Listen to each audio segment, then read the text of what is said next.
Before SELAMAT JALAN releases, it's time to talk about the characters of the film. Meet Prateek and Jenny.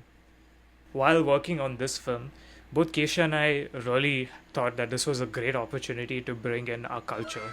So we decided to loosely base the characters on ourselves.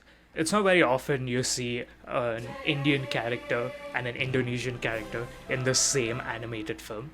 We tried our best to design these characters with representation in mind.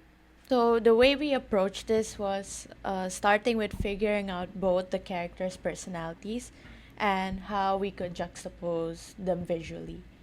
And we knew we wanted Jenny to be more cheerful, energetic, and bubbly.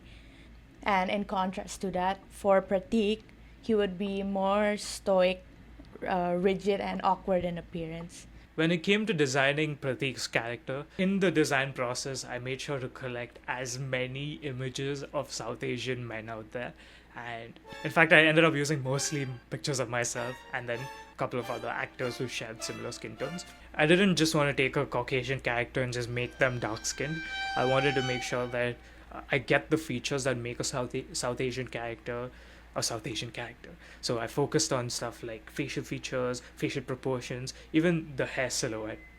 Though we've mentioned that we wanted Jenny to be an Indonesian character, we wanted her to specifically be Chinese Indonesian, which was the community I grew up with, and I am in Chindo. The way we wanted to show that Jenny is Chindo was by giving her hooded eyelids. Typically, in hooded eyelids, you can generally see that there are upper eyelids. However, when the person looks down like this, it kind of disappears and it looks more like monolid. Growing up, having hooded eyelids was definitely an insecurity of mine. And having Jenny represent these features is something very important to me, at least, as I should have been proud of these features, and hopefully other people will too.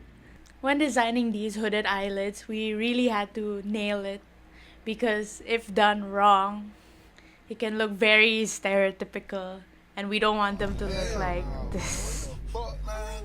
There's a lot of cool cultural details that we added into the costume of these characters, but we won't really get into it right now because it could potentially spoil the film. So you just gotta wait until the 5th of April to watch it.